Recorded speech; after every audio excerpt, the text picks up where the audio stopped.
Survoltage pour terminer la semaine juste avant le week-end. Et en plus, eh bien, c'est le dernier warm-up de la saison. Et on a un invité exceptionnel, ça me fait vraiment trop plaisir de te recevoir. Bob Sinclair est avec moi. Merci Robin, bonjour à tous. Bienvenue sur Voltage, on a une tradition pour commencer ce warm-up, pour commencer cette interview. On commence avec un mash-up. Et Bob Sinclair, bon vous le connaissez, mais c'est l'occasion de se remémorer tous ces tubes.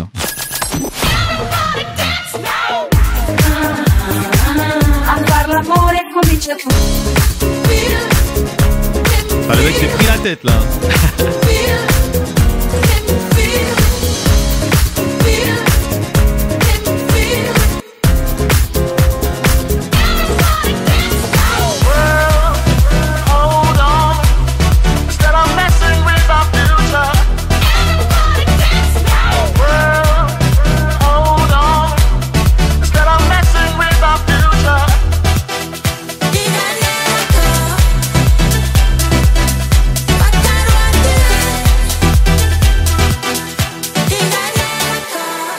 Ça fait pas mal de tubes. Et encore, tu vois, le nouveau single est prêt. Ça y est, j'ai tout mis. on a, oui, Non mais là, on a tout mis. on a tout mis. Comment ça va, Bob? Ça va magnifiquement. Tu vas bien? Cette année 2024 s'est bien passée? Écoute, elle a été superbe, plein de projets, beaucoup de dates de DJ, et puis un super livre pendant un an avec DJ Yellow. On a mon associé à Yellow Productions. On a travaillé sur ce livre, sur la French Touch. Et oui, 2,7 kg, tu l'as en main. Il est très lourd, il Et est oui, très beau, c'est un bel objet. 330 pages d'archives, de photos, d'interviews de tous les artistes qu'on a produits et surtout de tous les artistes qui ont fait de cette French Touch une musique qui a explosé dans le monde entier. Et on va en reparler plus en détail de ce livre, je l'ai dévoré. Et vraiment, je ne dis pas ça en mode j'ai le livre, je l'ai lu un peu. Non, je l'ai vraiment. C'est un livre d'histoire. Je l'ai vraiment dévoré. Si tu aimes la musique électronique, il faut acheter ce livre parce que c'est vraiment. On parle de tous les artistes qui sont arrivés dans les années 90. Avec plein d'anecdotes et on y reviendra dessus. Je l'ai vraiment dévoré, c'est très bien. Bob Sinclair, juste comment va l'homme qui ne vieillit jamais? Tu veux savoir mes secrets de beauté? Non, mais c'est incroyable. Quand j'ai préparé cette interview, je regardais des vidéos. Je me dis, bon, elle a un an cette vidéo. Non, elle a 10 ans. Ok, le gars n'a pas changé d'un poil. C'est incroyable. Et écoute, tu sais, les DJ sont toujours associés à des cochonneries comme la drogue, l'alcool, la cigarette. Le monde de Moi, la je nuit. n'ai jamais touché à ça. Et j'ai toujours fait du sport, bien manger, essayer de bien dormir en dehors des dates de tournée. Mais bon, bonne génétique aussi, mais bon, je bouge, voilà, je me détruis pas la santé. On le voit sur tes réseaux, pas mal de stories, t'es souvent au sport, Ouais, souvent tout nu, hein, c'est ça. Non, bah oui, mais toi tu peux te permettre. Tu peux se permettre. J'ai entendu aussi, bah du coup, tu le disais, quand dans le monde de la nuit, on est souvent tenté par des choses qui sont pas très cool. Alors moi, je suis pas du monde de la nuit, hein, je suis un artiste qui se produit la nuit. C'est pas pareil. Je fais pas des fêtes de minuit avec des afters qui finissent le lendemain à midi. Bon, ça c'est pas moi du tout. Mais tu côtoies ou tu rencontres des gens qui eux font partie de ce milieu. C'est vrai que y a des petites choses qui arrivent comme ça, qui débarquent. On sait pas pourquoi. Ah, tu veux un petit truc, un petit machin? Non. J'ai dit, écoute, garde ça pour toi. C'est pas pour moi. J'ai entendu et j'ai vu dans une interview que tu disais il y a pas si longtemps que ça, t'avais ta bande de potes et justement t'arrivais en soirée, en club, tes potes buvaient un coup, au bout d'une certaine heure, bah ça allait dragouiller par-ci par-là, mais toi c'était au tout début. Et toi t'allais derrière le DJ et tu regardais. Bien sûr, les premières fois où je sortais en club, moi j'étais tombé amoureux du DJ, la façon dont il manipulait ses vinyles, tu vois, la conversation qu'il avait, conversation énergétique, tu vois, musicale et corporelle que les gens lui renvoyaient, et c'était cette conversation que je trouvais incroyable. Et c'était un moment où toutes ces musiques électroniques, la house, le hip-hop arrivaient des États-Unis, et je t'avouerais que cette musique m'a bouleversé, tu vois. Il y a eu vraiment une alchimie énergétique, quoi, qui m'a touché, et c'est vrai que eux picolaient un peu, et puis finalement les filles restaient libres à la fin de la soirée parce qu'ils étaient tous bourrés. Du coup, moi c'est j'étais toi là qui arrivait. Et moi c'est moi qui draguais le plus. Bah oui, bah t'es trop fort. On est à la radio parisienne, Bob Sinclair. Tu es parisien, tu as grandi dans le Marais, tu en parles très souvent. Ouais. Tu es très attaché à ce quartier. Pourquoi Parce autant que ça fait partie de ma culture. Tu sais que les cafés de garçons, tu vois, le quartier gay de Paris, et les cafés de garçons sont arrivés je dirais au milieu des années 80, et tu peux pas. J'allais dans des super restaurants qui jouaient de la musique qu'on jouait nulle part ailleurs, tu vois. Donc, j'avais 14, 15 ans, 16 ans. Je n'ai pas bougé du Marais, et il y a eu des magasins, il y a eu des librairies incroyables. Voilà, et maintenant c'est devenu le quartier le plus hype de Paris, et c'est eux qui ont fait ça. Donc ça a été une influence majeure pour moi. C'est bien parce que tu es un artiste français connu à l'international, mais tu as toujours été ancré dans tes racines, on va dire Paris, vraiment représenté le Frenchie, le français, et tu continues d'habiter à Paris. Et je trouve ça très cool parce qu'il y en a beaucoup après qui s'exportent et qui peut-être refoulent leurs origines, entre guillemets. Pour des raisons un peu de pognon aussi. Oui, peut-être, peut-être, mais... Non, moi je suis en France, c'est bien je paye assumé. mes impôts, je suis très content, tout va bien. Faut savoir que Voltage, donc radio électro dance music, fait partie d'un groupe de radio qui s'appelle Groupe 1981. Dans ce groupe, il y a d'autres radios, là elles sont juste à côté. Il y a Latina, Radio Latina, donc le son latino, ou encore Ado, radio hip-hop R&B. Et quand j'ai préparé l'interview, je me dis mais attends, en fait, c'est complètement tous tes styles qui sont réunis ici. En fait, t'es à la maison ici parce que toi, ta musique, c'est un métissage de tout ça. Et Voltage, je te disais hors antenne que ici, ça jouait de la funk. Entre 81 et je dirais 87, 88, ça jouait une musique incroyable que personne d'autre ne jouait, et c'était que des imports américains, et j'ai découvert cette musique-là ici sur Voltage. Et maintenant, c'est dance music. Et maintenant, c'est peut-être d'autres personnes qui te découvrent. Tu joues une autre musique, mais moi je suis toujours dans mes classiques. Dans les classiques funk, tu viens aussi du hip-hop. Bien sûr, bien sûr. Mais le premier maxi que j'ai sorti sur le label, c'était un maxi que j'ai sorti avec Cut Killer, Cutty B, et puis East, son meilleur ami qui malheureusement est décédé dans un accident de scooter. Bon, bref, il y a très longtemps, et en tout cas, on a fait ce maxi. C'était notre premier maxi sur le label. Et tout ça, tout ce que tu dis, on l'apprend aussi dans ce magnifique bouquin qui s'appelle Nos 30 ans de French Touch, que tu as fait avec ton poteau DJ Yellow, un livre collector qui est juste exceptionnel. Alors là, ok, c'est de l'audio, la radio, juste pour vous le décrire, c'est un format vinyle. Carré. Exactement. L'épaisseur, ça fait 33 par 33 cm. C'est l'épaisseur de 10 vinyles. Je te dis, ça fait 2,7 kg. On a une super belle mise en place en Fnac et en librairie. C'est un bel objet. C'est l'histoire de ce label que vous avez créé il y a 30 ans, de l'histoire de la French Touch aussi, des débuts de ce mouvement musical. On parle de Dynasty, bien sûr, qui jouait chez Roger Bois de Funk à l'époque. On parle de Laurent Garnier, on parle de Daft Punk, Air, Cassius, de tout, vraiment tous ces artistes on est arrivés ensemble, tu vois, avec Yellow Productions, Saint-Germain. Et on a perdu un peu nos complexes par rapport aux Américains et par rapport aux Anglais qui avaient créé cette musique-là, qui explosait dans les années 80 déjà chez eux. Et nous, c'est arrivé un petit peu plus sur le tard, parce qu'on avait une culture très populaire, tu vois, vraiment, avec des musiques très commerciales. Mais ça nous a aidé à faire une autre musique, peut-être un petit peu plus élégante, avec de l'image, tu vois, avec des mélodies plus accessibles. Et il y a énormément d'anecdotes, que ce soit... Comment toi tu as vécu justement l'arrivée de ce mouvement à travers ta carrière aussi, mais il y a l'évolution du mouvement musical et des plateformes de streaming, j'allais dire, mais non, mais de comment on écoutait la musique. Il y a eu le vinyle, il y a eu les cassettes, il y a eu le CD. Toujours, hein. Mais voilà, c'est le truc. Le vinyle est énorme en ce moment. Il a même dépassé les ventes de CD cette année. Et t'en parles souvent dans le livre que c'est un cycle on n'invente rien. Alors, on a inventé des choses, évidemment. Tu parles de 1981, mais c'est vraiment l'année où les boîtes à rythme arrivent, où tous les home studios explosent dans le monde entier, et on peut faire de la musique de façon moins chère, en tout cas. Et puis, Chicago, 82, 83, les premiers maxi house avec les soirées. Enfin, voilà, ils ont inventé quelque chose. La musique électronique, c'est les années 80. Le début du CD, le début du MP3, le début de MySpace aussi. J'ai revu il y a plein d'images de la fenêtre d'ordinateur de MySpace, ça m'a rappelé des souvenirs.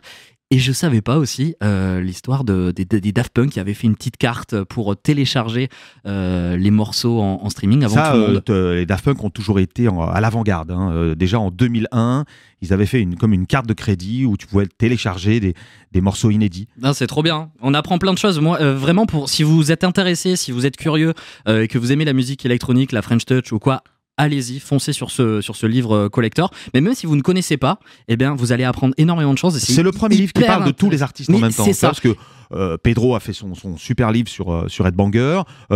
Pigalle Boom Bass avec la moitié de Cassius a fait aussi son livre. Bon, il y a eu beaucoup d'autres livres très très bien, mais là c'est vraiment un livre qui englobe tout le monde. Ça regroupe vraiment toutes les personnes que tu viens de citer, des anecdotes, des photos, et il y a aussi ce que j'ai beaucoup aimé, des QR codes. Des QR codes, c'est-à-dire que vous lisez un article, une interview, quelque chose qui est écrit, vous avez un QR code à côté, vous le scannez avec votre téléphone et vous avez une musique, quelque chose qui t'a inspiré ou quoi, et c'est tout de suite la rêve vidéo derrière. C'est génial. Ouais. Il y a vraiment des QR codes très cool. Notamment le dernier paragraphe. Ouais. Je ne vous spoile pas, je vous laisserai aller acheter ce livre collector. Il y a aussi un coffret collector avec donc le dernier QR code. Donc tu as accès à mon compte OnlyFans, ça, où vous me voyez tout nu. Non, dis pas tout. Non, dis pas tout. 600 000 ventes. Si les petits malins qui veulent aller à la Fnac juste scanner le QR code, vous pourrez pas parce qu'il est sous blister. Exactement. Il est cellophané. Et il va falloir le prendre. Et croyez-moi, c'est un bel objet à mettre au pied du sapin, à offrir. Et en tout cas, moi, je le garderai parce que ça, c'est mon exemplaire. C'est moi qui l'ai acheté. Hein. Donc, bien sûr. Tu l'as acheté? Ah ben oui, bien sûr. Mais que t'es bon. Mais bien sûr, et je vous invite à faire de même. Donc le coffret vinyle aussi avec plein de morceaux qui sont sortis sous le label de Yellow Production. Ouais, Yellow Production, il y a vraiment 30 ans de musique, parce que c'est pas seulement réduit à Bob Sinclair. On a produit Dimitri from Paris, Kid Loco, Salomé de Bahia, le Outro Lugar. Oui.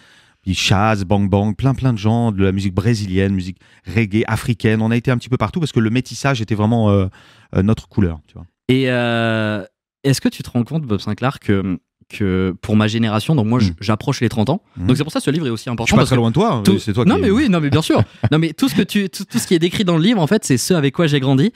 Pour ma génération, donc on t'a connu dans les années début 2000, on va dire, avec David Guetta, il y avait aussi Martin Solveig, Joachim Garraud. Bien sûr. Toi, donc Bob Sinclair. J'en pense à des clips qui nous ont marqué, World Hold On, Love Generation, Sound of Freedom, Hello aussi avec Martin Solveig, c'est un petit peu plus tard. C'est en 2009. Ouais, mais ce clip m'a beaucoup marqué. Génial. Quand tu repenses à cette période début 2000, c'est quoi qui te vient à l'esprit? C'est surtout le clubbing qui me revient à l'esprit. C'est pas bon, il y a une musique qui est là, qui explose, la scène électronique qui explose dans le monde entier. T'as les Suédois qui arrivent avec Avicii aussi qui commencent à monter fort.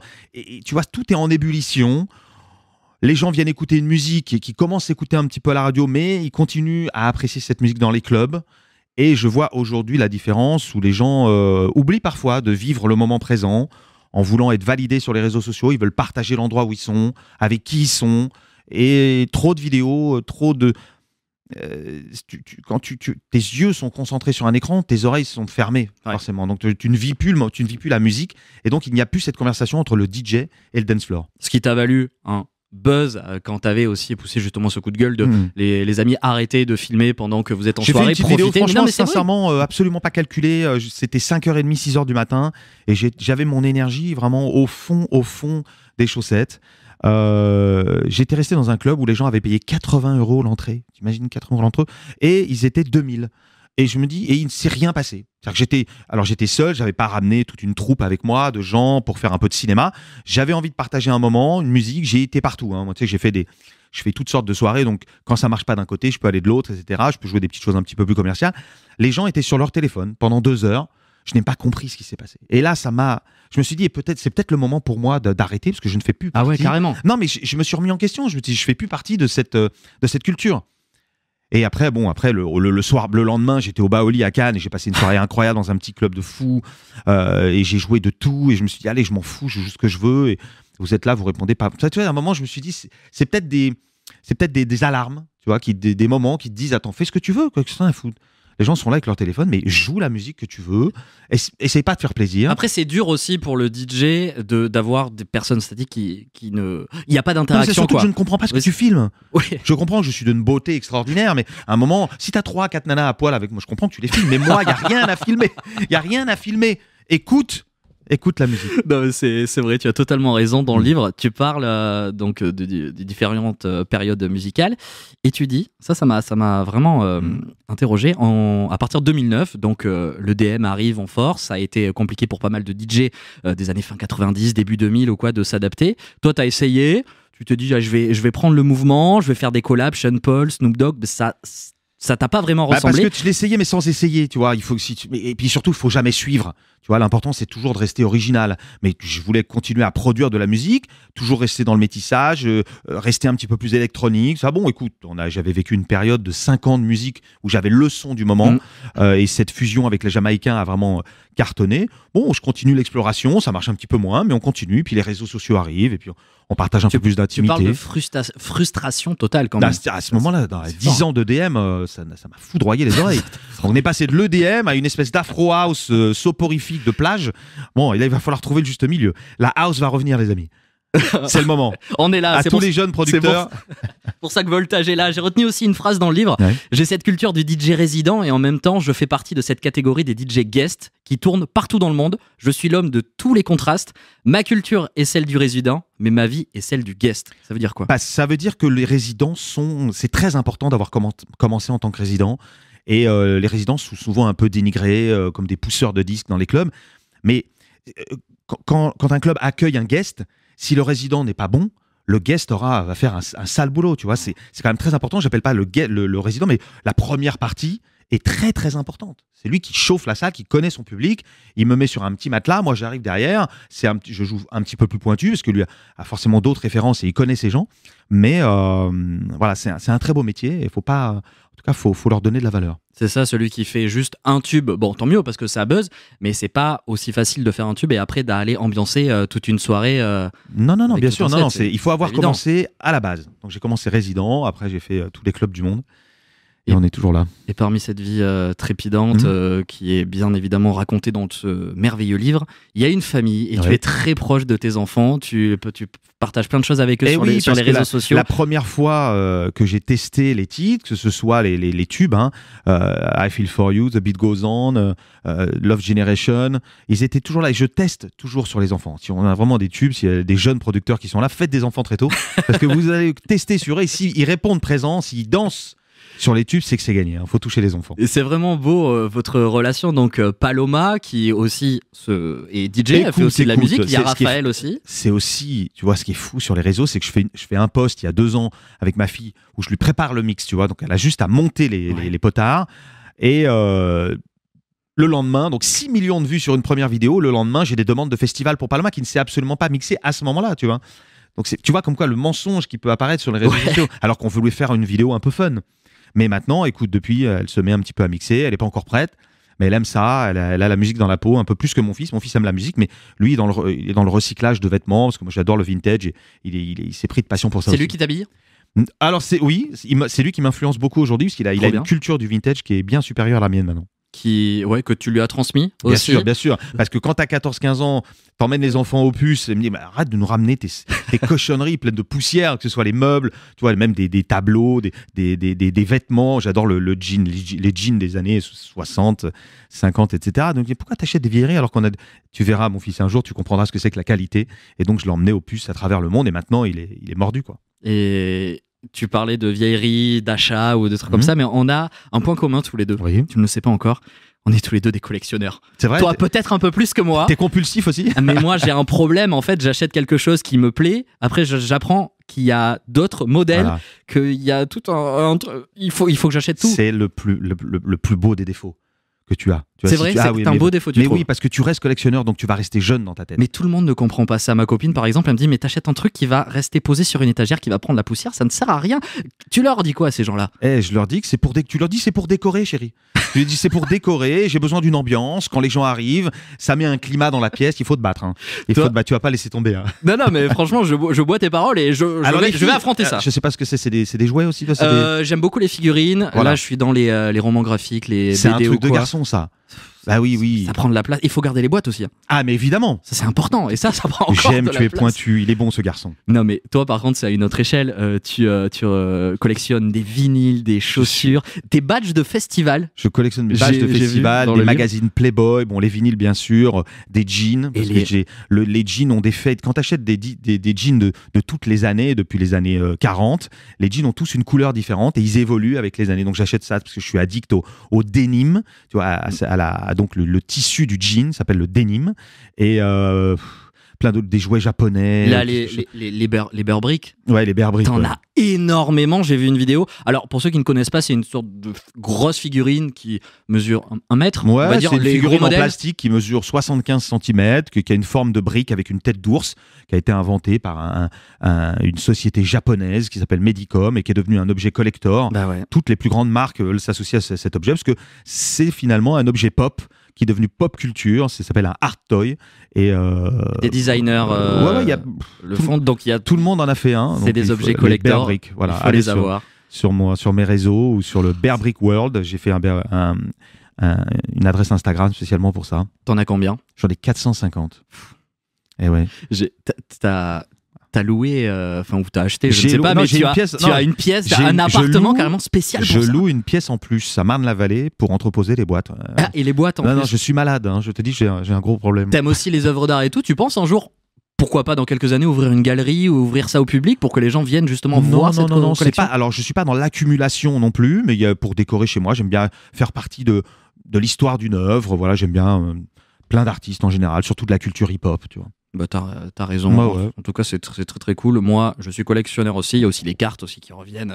Tes cartes ou pas? Pas du tout. Non. Non, ça c'était plus jeune que moi, hein, forcément. Oui, Non, non, les bah, Pokémon, légèrement. toutes ces cartes-là, j'ai collectionné bien sûr j'avais des albums d'équipes de foot, donc les Panini. Ah, je faisais ça Eh aussi. oui, Je voilà. suivais pas le foot, mais je faisais les collections de Bah oui, cartes. bien sûr, j'avais ça aussi. Des Bien sûr, vignettes, ouais. j'ai toujours ma collection de 11 mondiales.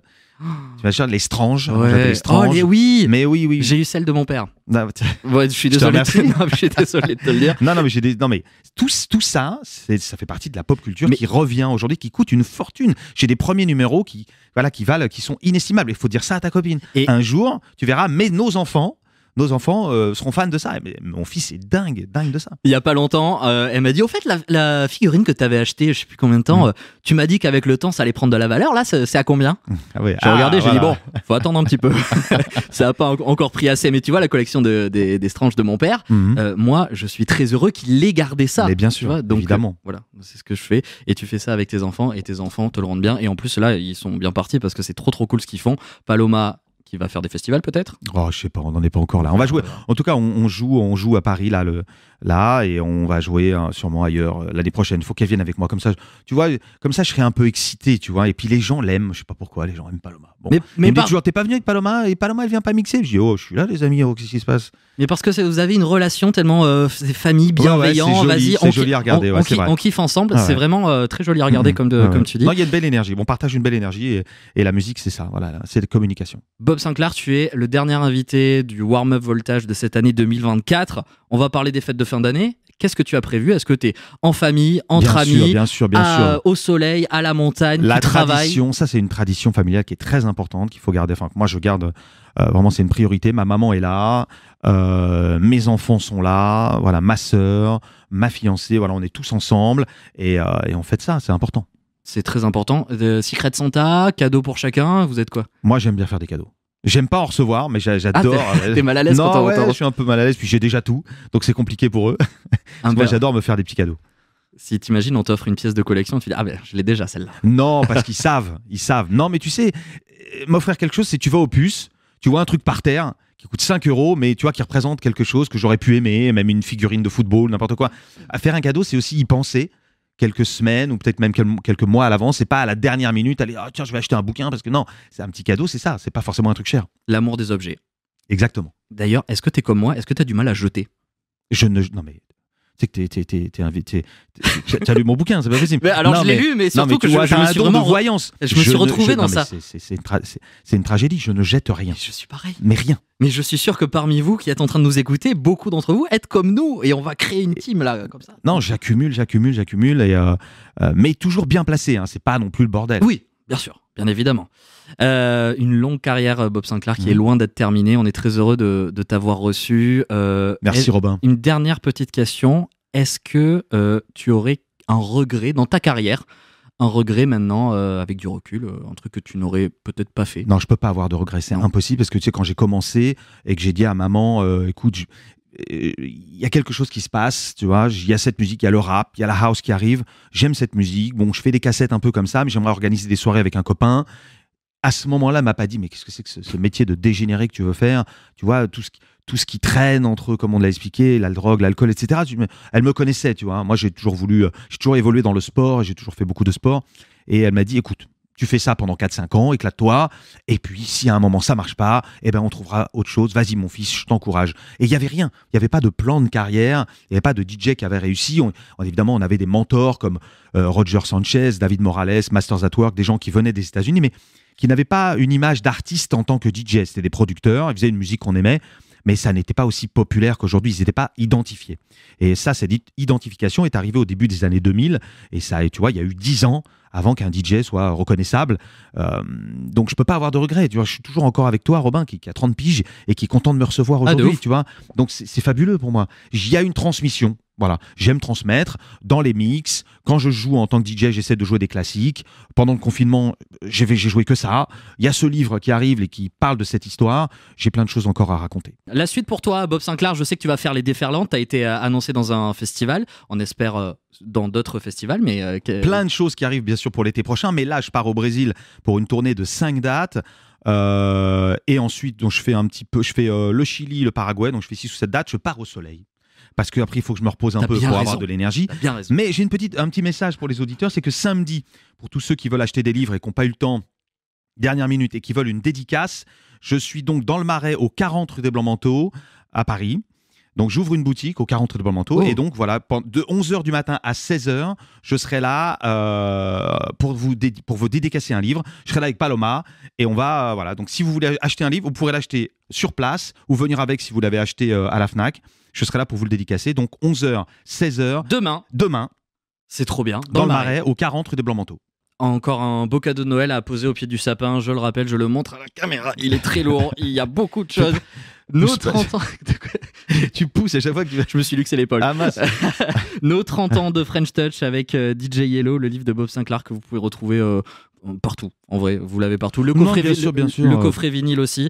C'est vraiment un très très bel objet. Triple vinyle. Très très bel objet. Merci beaucoup Bob Merci Sinclair Robin, d'être venu nous voir. J'espère que tu vas cartonner encore l'année prochaine avec ton warm-up. Tu reviens quand tu veux. Merci à toi. Tous les vendredis, dès 18h30, c'est le warm-up avec Robin sur Voltage.